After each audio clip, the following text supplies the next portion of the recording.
Okay, call to order the November 7th, 2014 Criminal Justice Committee meeting, and Kate Hogan, you're on.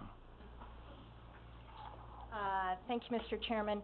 I thank everyone for coming on short notice for this meeting.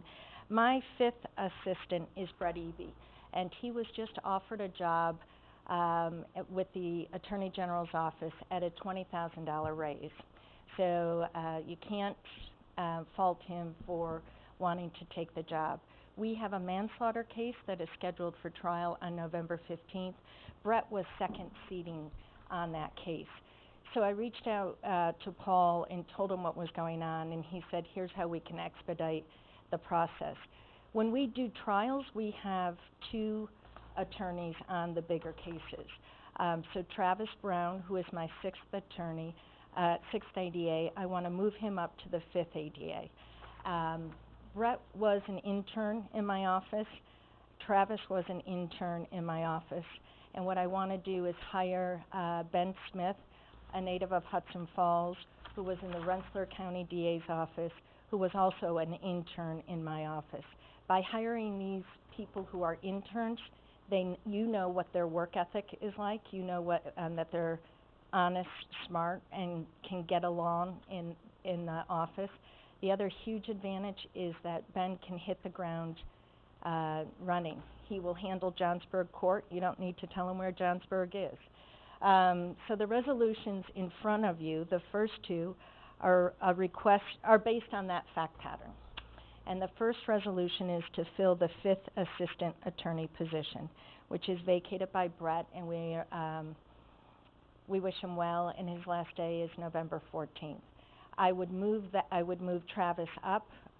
Promoting within gives a good lift to morale and recognizes hard work.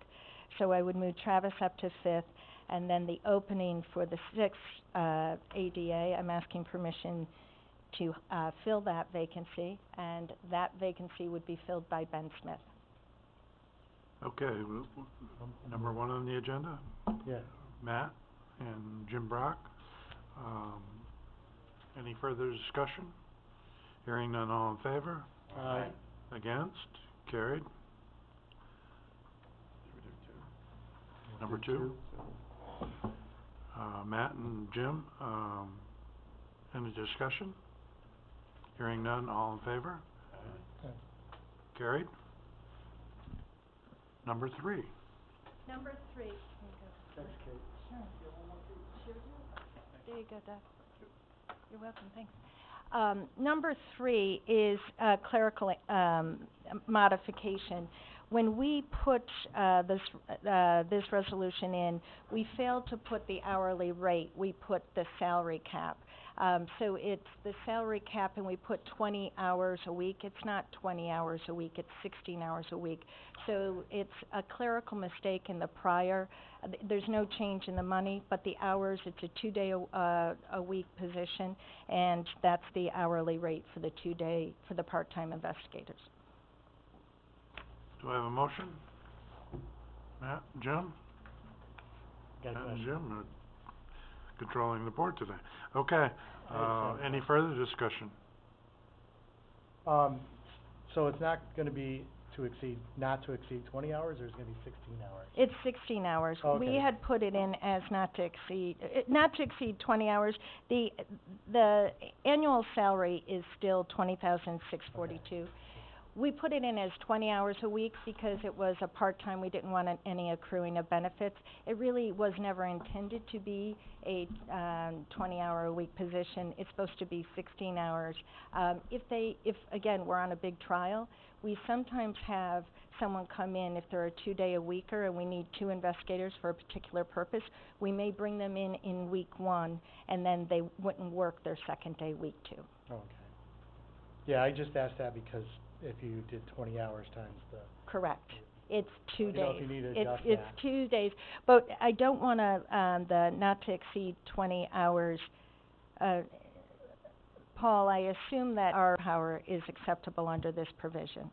Yes, the confusion really got started because of the 20 hours, and when you divide 20 into 20,000, it didn't come out at the right rate. And rightfully so, the treasurer's office on their game picked up on it and said, well, how do we know what the hourly rate's supposed to be? And we went, we talked to Kate, we looked at all the records, and obviously it was supposed to be $24.81, but then, as you point out, Supervisor Simpson, that doesn't add up. But I think if you say not to exceed 20 hours, and you leave that rate, and then Kate has to work within that amount, that gives her the flexibility she's looking for. Okay, yeah, I just wanted to make sure you had enough. I didn't know if you needed to adjust that, And 25. and this position is being filled by Tony Breen, who just retired from the narcotics unit at the sheriff's office and is doing, it's been a really seamless transition over to our office, so I thank you for letting me hire him. Any further discussion? Hearing none, all in favor? Aye. Against? Carried. Is that it, Kate? Thank you very much, Mr. Chairman. I have nothing further. Okay. Motion to adjourn. Rachel? Matt? All in favor? Aye. Carry it all. What's that? No, if you give them all A's.